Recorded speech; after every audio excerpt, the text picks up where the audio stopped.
Hey everybody, and welcome to Rabbit Samplings, podcast 427. I've been pretty sick lately, so this will probably be pretty short. I also don't have a whole lot to talk about. I have a little bit to say about Star Trek, Everspace 2, and the new Destiny 2 content. And that's it for this time. Hopefully, you'll enjoy the show. Excuse me, Commander Trowak. Petty Officer Maris, I will leave you to your work.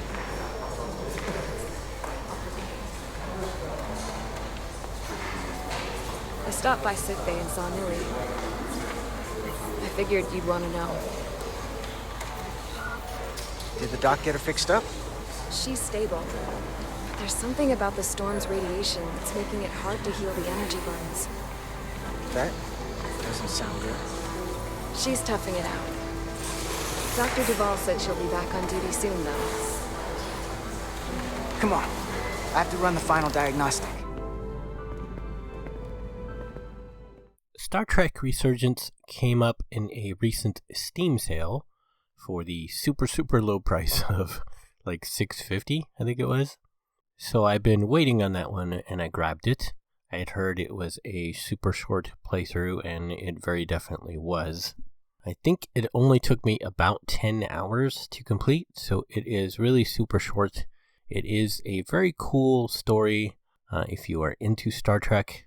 If you are not, I would say moderately to heavily into Star Trek, I would probably not recommend it because there's kind of a lot of jargon, and even as a pretty hardcore Star Trek fan, I didn't know some of the jargon. I had to look up a few things and I was like, oh yeah, I remember that.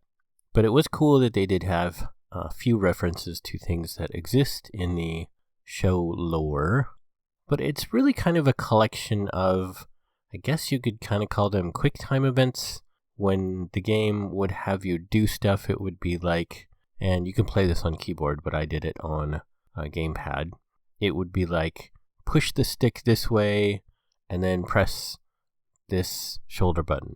And it really didn't have any consequences through probably 95% of those times. In most of those cases, it just kind of didn't matter if you succeeded or failed. I think it changed very small details. There were one or two times I could see a bigger effect, but I don't think it would like completely destroy your playthrough because you follow two different characters and they kind of both have to survive because it swaps between them back and forth quite a bit. It was pretty cool to see the story told from those two different perspectives because one is the first officer and then the other one is just a lower decks engineer. So he's kind of just this super new ensign and for some reason he's doing all the really important stuff, which is pretty hilarious. But a lot of those quick time events seem just kind of either wasting my time or irrelevant.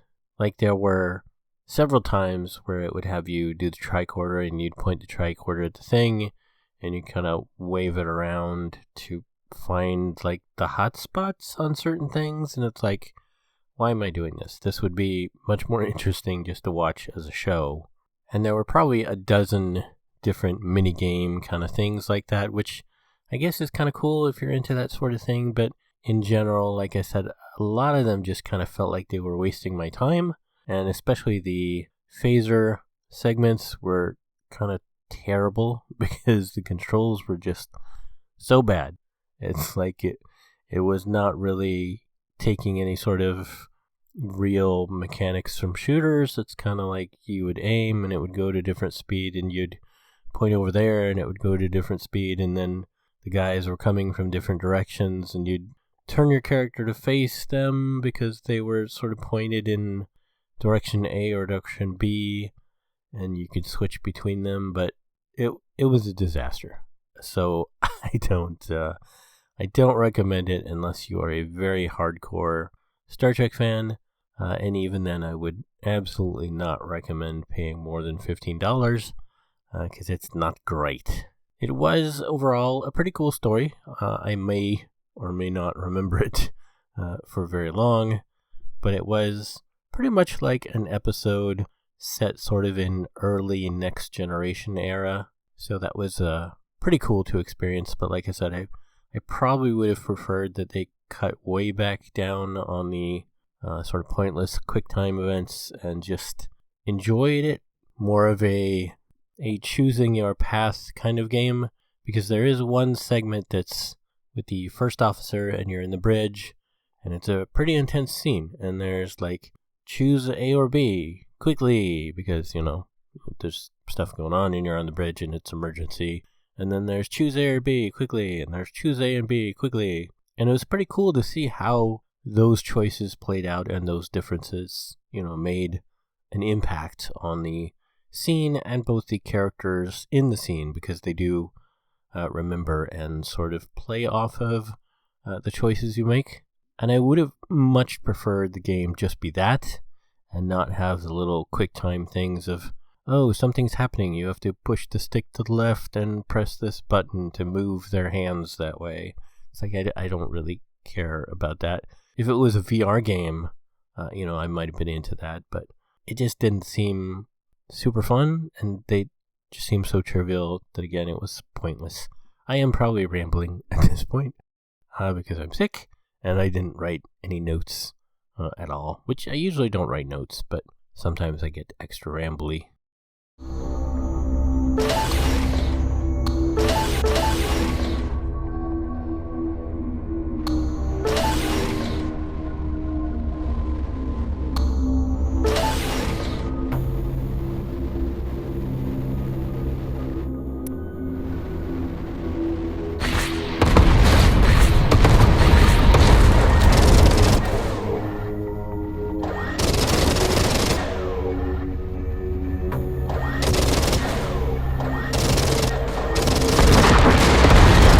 The next game I have to ramble a little bit about is Everspace 2, which I have had for quite a while, I think.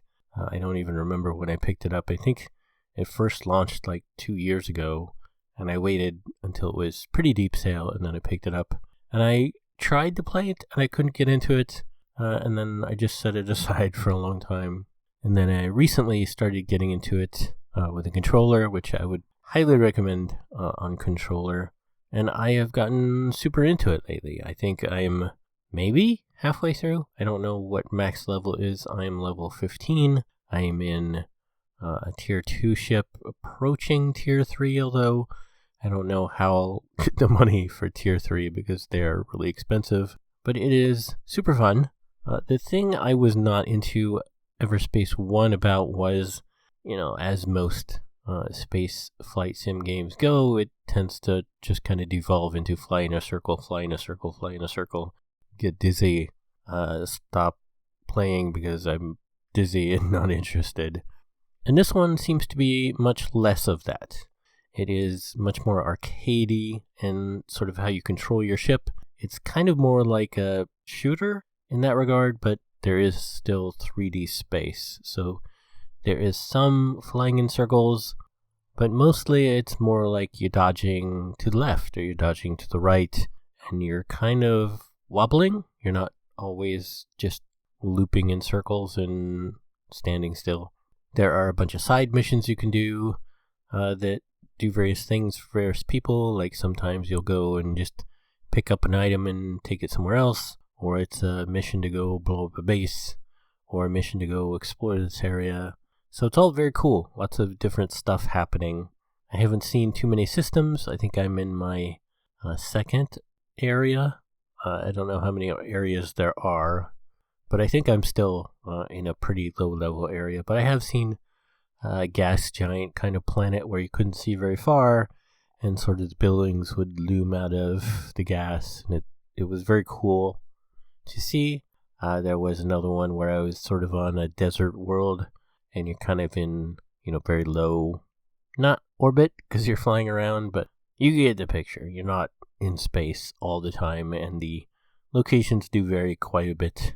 There are 3 different classes of ships, light, medium, heavy, and they have different kind of weapons they can take for the different size, although it is still super simplified. There is a primary weapon and a secondary weapon, and I think each has tempted to say 12 weapons. But say you're in a little ship that can only take 2 primary weapons and 2 secondary weapons. You can put whatever ones you want on it. And then for the bigger, heavier ones, they get up to 3 or 4 of each. And again, you can take whatever ones you want. So it's really kind of up to you how you want to build and how big you want to get and how slow. I haven't tried the big ones, but I would be pretty afraid of how slow they move. I like to be fairly quick. I'm in a medium sort of defensive ship. But I am pretty into it. I like it quite a bit. I would definitely recommend it. I don't know about full price. I don't know how expensive it gets. I would definitely say it's a good deal at $30. And then there are 2 DLCs, which I would probably say, hold off until they're about 10 or 15 each, because it will add up quite a bit if things are not on sale. But it definitely seems very fun. I don't know how long I've played so far, and I don't know how long it is to complete. I would guess maybe I've played 10 to 15 hours so far, but it's been super fun, so I'm not like, oh, this is taking forever, and I'm not like, oh, this only took 10 hours to finish. It seems like a good amount of time to play and a good amount of progress so far.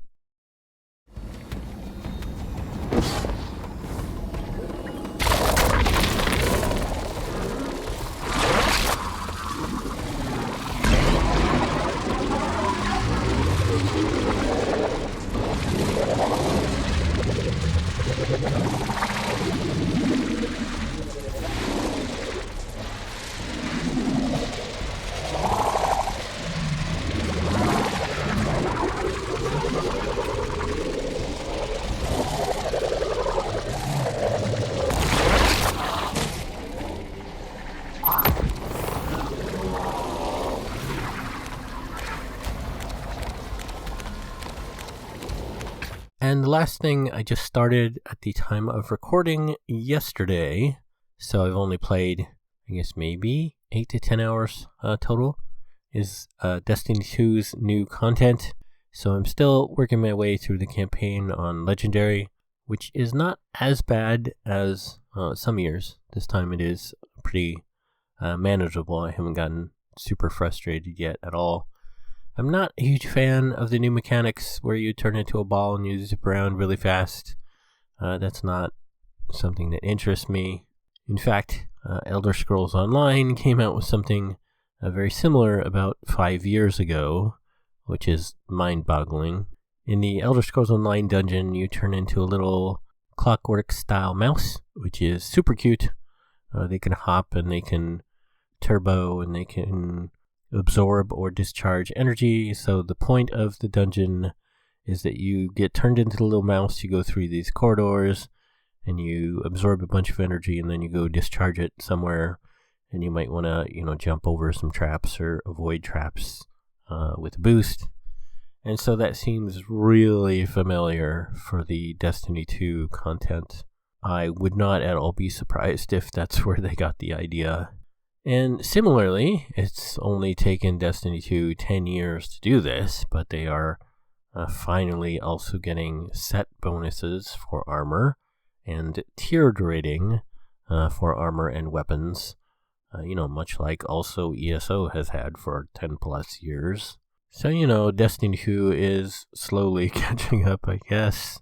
But I haven't seen too much of the content. I've seen a few of the new weapons, but I'm at such low level because they completely reset light levels that I will probably not know if I really like the new content or not for several weeks, because it will take me a while to get up in levels, and there's really kind of zero reason to start trying to collect up any set bonuses on stuff, because you gotta get something that has the stats you want in the set you want, and as long as you're replacing that tier, there's kind of no reason to sort of farm for the lower tiers, because you're just going to replace it eventually. So I don't know, I probably won't start seriously looking for stuff until I get to tier 3, which apparently when you finish the campaign on the hard difficulty, you'll only be around tier 2, maybe barely just getting to tier 3, so could be a while before I know any real thoughts on the new content. But it seems pretty cool so far. I've been pretty into it. I am definitely interested in collecting up the things and replacing my old things and, getting those builds together. Although, pretty much I just stick prismatic and don't ever change anything. So, I don't know exactly, what kind of different builds I would put together. Unlike Elder Scrolls Online, where I have like 4 different, outfits and skills that I change up, and it's like, oh, I'm gonna do healing and DPS for these guys. Okay, I'll just boop, and now I'm in that setup. Oh, they need somebody to tank. I'll just boop. Now I'm tanking. I don't ever see any reason to change that stuff for Destiny 2. Although, in their defense, I also just play solo or, random casual strike kind of stuff. So it's not super high priority, need to change my sets. So I don't know. It seems pretty cool so far. I am into it quite a bit. I do like the new portal activity thing they have going. I did try out a couple of random things, and it's like, yes, this thing that says it's designed for 10 or 15 minutes of solo play is what it claims to be. And it is taking older areas, sure, but it's doing new and interesting things with those areas. So that is potentially very cool. Again, we'll see how quickly I get used to those, and it's like, ugh, this one again. Oh, one very important note about that change is along with these new activities are a bunch of new modifiers. If you are familiar with action role-playing game, sort of mapping is what it's usually referred to, because most people are talking about Path of Exile. And in those, it is the same kind of thing. You have this activity, but you can set different modifiers for this or that make the bad guys harder and makes the challenge more difficult, but you'll get better rewards. So that is a pretty cool new twist on the Destiny 2 stuff. They've pretty much only had like 2 difficulties ever, regular mode and then this contest mode they'll run on very rare occasion, which has always been very mind-boggling to me because, again, Elder Scrolls Online has about 4 different difficulty tiers for doing the things, so it's like, if you want a casual thing, do it casual. If you want it harder, do it on the harder setting, or if you want it like super hard, you gotta get a bunch of super serious people and get the right gear. So it's been, very strange that Destiny 2 is only now starting to look at difficulty tiers and changing that. Like I said, it's 10 years that they're catching up on sets and tiered gear, so it would not surprise me if it takes them several years to really get into the groove of this. And we'll see. This is definitely the year that I'm like, okay, this might finally be the last time I pay for the content. And, if they're just doing the same thing over and over again in the future, I'll probably stop playing or definitely stop paying for it at least. So we'll see. They're on their final timer, as it were, for me. Because, 10 years of paying and paying and paying and paying, that's a lot of money sunk in. But so far, I like it pretty good. I do not have regrets for paying for it so far, which I sometimes have in the past. Because, like I said, they've tended to just do the same thing over and over and over, year after year. And so it's like, ugh. But this seems, a little bit different. It's promising. They're just starting with this new content stuff, so it could be a while before there are many sets. I think there's only like 6 out, and none of them looked interesting to me, so we'll see how that goes again. When I get there, it could be a little while. But that's it for this time for stuff to talk about.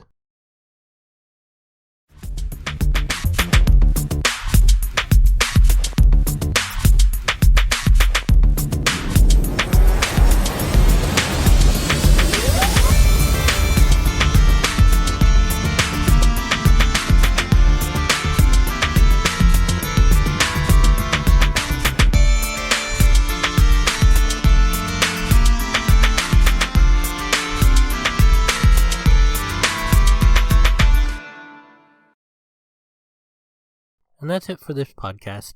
I don't have much else to say. I'm taking a break from doing pen and paper stuff for Daggerheart. I have updated my Swashbuckler Stout and More content and my Dark Carnival stuff. Recently both got big updates with some stuff about environments. I think that's what they're called. I didn't have them before, and so now I do, and so they're pretty much done. I'm going to take a little break and play some games, mostly Destiny 2, and then I'll probably go back and do some very, very, very, very minor changes to them, because there's still some more tiny changes in what I guess you could call formatting, bold, italic, capital, that sort of stuff, which is fairly trivial, but I do want to do that eventually. But as to what I will talk about video gaming next time, I don't know. Maybe I'll have some more thoughts about Destiny 2 by then. But hopefully, I'll see everybody next time. Okay, thanks, bye.